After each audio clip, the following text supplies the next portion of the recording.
बिस्मिल्लाहिर्रहमानिर्रहीम रब्बि इश्रह ली सदरी व यस्सिर ली अमरी वहलुल उक़दतम मिन लिसानी यफ़क़हू क़ौली। आज की हमारी जो इस वीडियो का मकसद ये है कि जो क्लास 9 बायोलॉजी का न्यू मॉडल पेपर आया है अकॉर्डिंग टू न्यू सिलेबस, जो हमारा नया मॉडल पेपर है, उसकी थोड़ी सी डिस्क्रिप्शन जो है वो दी जा सके। तो according to new model paper जो बायोलॉजी का इस साल एग्जामिनेशन होगा वो बेसिकली 3 सेक्शंस हैं इस पेपर के, मॉडल पेपर के। सेक्शन ए जो है वो ऑब्जेक्टिव टाइप में है, सेक्शन बी जो है वो शॉर्ट आंसर क्वेश्चंस पे जो है वो कंसिस्ट करता है, और सेक्शन सी जो है वो डिस्क्रिप्टिव आंसर्स को इनकम्पास करेगा। आ जाए सेक्शन ए की तरफ। ये ओवरऑल मार्क्स 60 हैं जो हमारा ये पेपर आएगा। 60 मार्क्स का ये पेपर है और 20% इसमें एमसीक्यूज हैं, जो कि तकरीबन 12 एमसीक्यूज हैं विद 1 रूट 4 ऑप्शंस, और उसमें से जो करेक्ट ऑप्शंस हैं वो आपने जो है वो सिलेक्ट करना होगा। एमसीक्यूज के लिए यहाँ पर एक बात रुक के याद रख लें कि कुछ एमसीक्यूज तो आपकी बुक में मौजूद हैं, at the end of the chapter आपको जो है वो मिलेंगे, लेकिन इसके अलावा भी मैं एमसीक्यूज के बारे में कुछ बातें आप लोगों के साथ डिस्कस करूंगा। नंबर 1, एमसीक्यूज के लिए आप करेक्ट ऑप्शन का नंबर और करेक्ट ऑप्शन दोनों अपनी आंसर शीट पे मेंशन करें। फॉर एग्जांपल, एक एमसीक्यूज का आंसर है A, who discovered a cell, who discovered the cell, और यहां हमारे पास 4 ऑप्शन आ रहे हैं। करेक्ट ऑप्शन जो है वो बी में है, और बी में हमारे पास उसका जो है वो करेक्ट ऑप्शन आ रहा है रॉबर्ट हुक। तो आपने सिर्फ रॉबर्ट हुक नहीं लिखना, आपने सिर्फ बी भी नहीं लिखना। आप इसको इस तरीके से मेंशन करें कि आंसर इज बी और सामने लिख दे रॉबर्ट हुक। इसकी जो वजह है, जो इसकी रीजन है, वो ये है कि आंसर शीट्स जो टीचर्स चेक करते हैं वो आमतौर पे 2 कैटेगरीज में। कुछ टीचर्स ऐसे होते हैं जो ए बी सी डी इन चीजों को फॉलो करके बस वो टिक कर रहे होते हैं कि ये सही है, और कुछ करेक्ट ऑप्शंस के ऊपर जा रहे होते हैं। तो अगर आपने इस तरह किया तो दोनों टीचर्स की जो एक डिमांड है वो एक तरह से पूरी हो जाएगी। नंबर 2, एमसीक्यूज के लिए जो बायोलॉजी के अंदर डेट्स हैं, अगर किसी चीज की डिस्कवरी की, या जो इन्वेंटर्स हैं, या जो वो लोग हैं जो कि डिस्कवर कर रहे हैं किसी चीज को, फॉर एग्जांपल माइक्रोस्कोप है तो उनका इन्वेंटर, और अगर किसी ने किसी चीज को डिस्कवर किया है जैसे इब्नुल नफीस ब्लड सर्कुलेशन, तो ये चीजें जो हैं वो जरूर आप याद रखें। इसी तरह अगर किसी चीज की टाइप्स मेंशन की गई हैं, 3 हैं या 2 हैं, तो ये भी एमसीक्यूज में बहुत ज्यादा इंपॉर्टेंट है कि पूछा जाए। नंबर 4, ऑर्गन एंड ऑर्गेनल्स वगैरह के जो फंक्शंस होते हैं बॉडी के ऑर्गन के या सेल के, ऑर्गेनल्स के या सेल के जो फंक्शंस हैं किसी भी चीज के, इसको भी एमसीक्यूज में बड़ी इंपॉर्टेंस जो है वो मिलती है।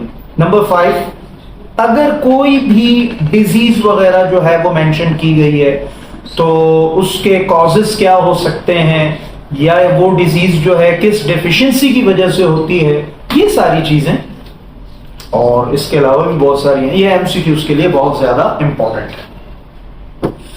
सेक्शन बी की तरफ, जो कि तकरीबन 40% ऑफ योर सिलेबस है, ये टोटल 24 मार्क्स हैं, 60 में से 24 मार्क्स इसके हैं, और 8 क्वेश्चंस जो हैं वो आपने करने हैं, जबकि गिवन क्वेश्चंस आपके पास 12 हैं। जब आप मॉडल पेपर में देखेंगे तो वहां पर आपको वो 13 नजर आ रहे होंगे, वो एक्चुअली 13 नहीं है, वो क्वेश्चन नंबर 1 एमसीक्यूज है, और वो 2 से स्टार्ट कर रहे हैं तो वो 13 है। तो अगर क्वेश्चन नंबर 1 को आप जो है वो माइनस कर दें तो वो 12 क्वेश्चन है, जिनमें से आपने 8 को जो है वो आंसर करना है। तो यहां पर हमारे पास जो क्वेश्चंस हैं, मैं पहले तो उनको बताता हूं, फिर शॉर्ट आंसर्स के बारे में कुछ इंपॉर्टेंट बातें और भी डिस्कस करूंगा इंशाल्लाह। सबसे पहला क्वेश्चन यहां पर दे रहे, name and define any 3 branches of biology, chapter number 1 page number 3।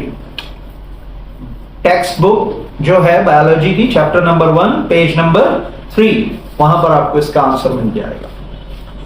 Name the main organ found in reproductive system, respiratory system, excretory system.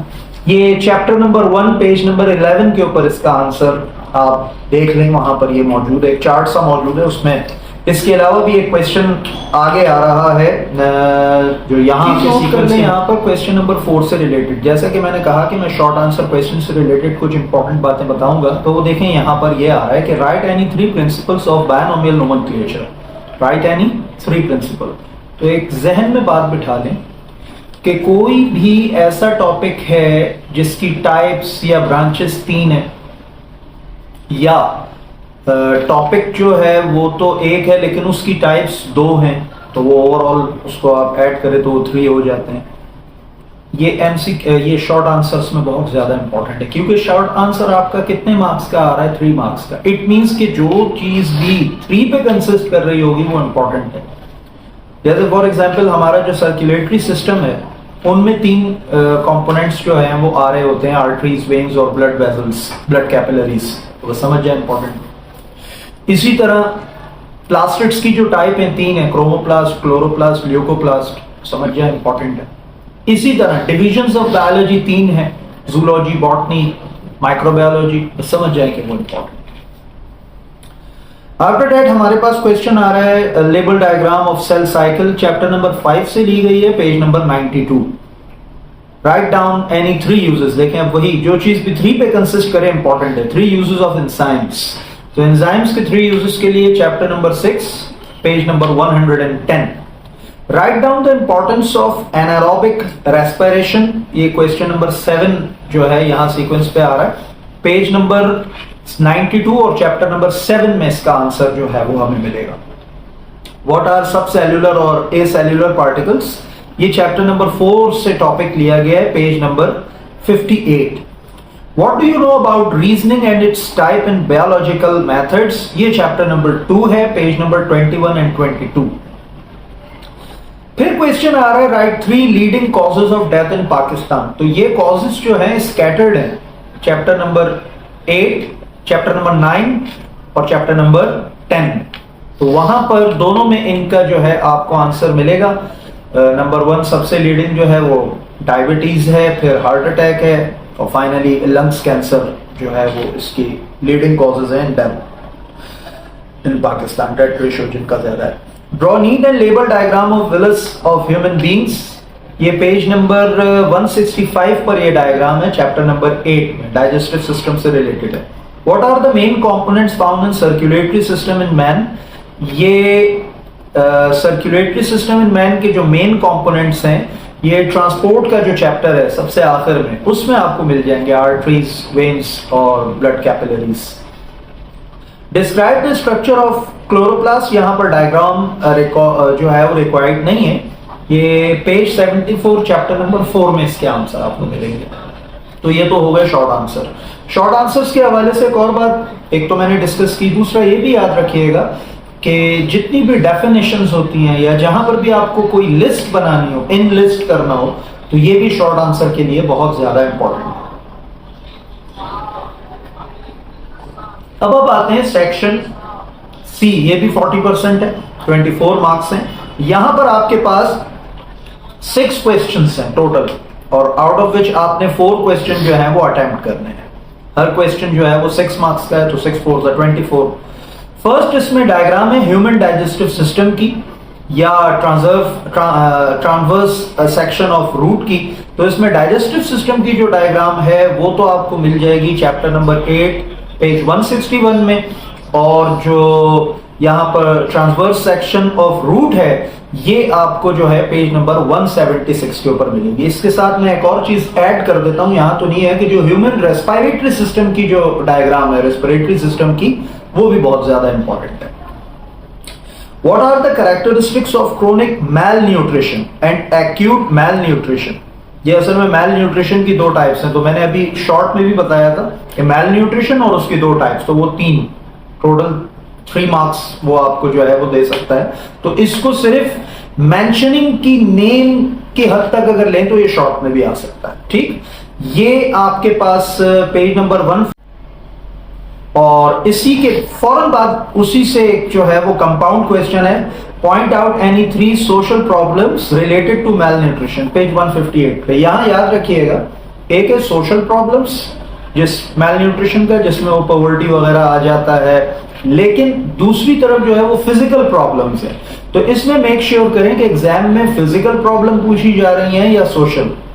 सिर्फ प्रॉब्लम के ऊपर आप उसको एज ए कॉमन फैक्टर ना लें, इन दोनों चीजों को देखें। Then write down any 6 differences between photosynthesis and respiration. ये पेज नंबर 132 के ऊपर इसका आंसर है, चैप्टर नंबर 9 में, नो नॉट 9, चैप्टर नंबर 7 के अंदर पेज नंबर 132 के ऊपर देख लें, इसका आंसर है। अब यहां पर भी एक बात याद रखें, अगर डिफरेंसेस 6 हैं तो ये लॉन्ग में डिस्क्रिप्टिव टाइप क्वेश्चन में इंपॉर्टेंट है, लेकिन यही क्वेश्चन अगर 3 डिफरेंसेस की फॉर्म में है तो ये शॉर्ट आंसर के लिए भी इंपॉर्टेंट हो सकता है, ये ध्यान रखें। फिर आ रहा है describe any one of the following blood disorder with the heading of symptom and causes. तो यहां जिन डिजीजेस का जिक्र है ये पेज नंबर 192 एंड 191 के ऊपर जो है वो मेंशन है। इसमें एक चीज और आप अपने जहन में रखेंगे व्हाइल सॉल्विंग दिस पार्ट, कि जब भी आपको डिस्क्राइब ब्लड डिसऑर्डर या किसी भी डिजीज को डिस्क्राइब करने का कहा जाए तो आपने डिस्क्राइब कहते किसको है इसको जहन में रखें। What, where, why, when, how, इन क्वेश्चंस के आंसर डिस्क्रिप्शन। तो डिजीजेस से रिलेटेड व्हाट यानी वो डिजीज क्या है, व्हाई यानी उसके रीजन क्या है, प्लस फिर उसकी प्रिकॉशन क्या है और उसके सिम्टम क्या है, ये 4 बातें आपने आंसर्स में जो है वो डिस्कस करनी है। Describe the fluid mosaic model of cell membrane, ये पेज नंबर 64, इसका आंसर आपको मिलेगा पेज नंबर 64 और चैप्टर नंबर 4 में। ये टॉपिक आएगा सेल का, तो उस सेल के बेसिक जो 4 पार्ट्स हैं उसमें सेल मेम्ब्रेन या प्लाज्मा मेम्ब्रेन जो होती है वहां पर ये आपको मिल जाएगा। Describe chemical process of energy transmission, ये पेज नंबर 120 चैप्टर नंबर 7 के अंदर आपको जो है वो इसका आंसर मिलेगा। तो ये सो फार हमने डिस्कस किया आज के इस सेशन के अंदर के बायोलॉजी का मॉडल पेपर क्या है, प्लस एज वेल मैंने इस पूरी वीडियो में ये भी बताने की कोशिश की कि वो कौन कौन से टॉपिक्स हैं जो शॉर्ट आंसर्स में पूछे जा सकते हैं और वो कौन कौन से हैं जो डिटेल्ड आंसर्स में जो है वो पूछे जा सकते हैं। इंशाल्लाह नेक्स्ट वीडियो के अंदर इसी किस्म का कोई दूसरा मॉडल पेपर किसी दूसरे सब्जेक्ट के हवाले से आपके साथ डिस्कस किया जाएगा। टिल देन, अस्सलामु अलैकुम व रहमतुल्लाहि व बरकातहू।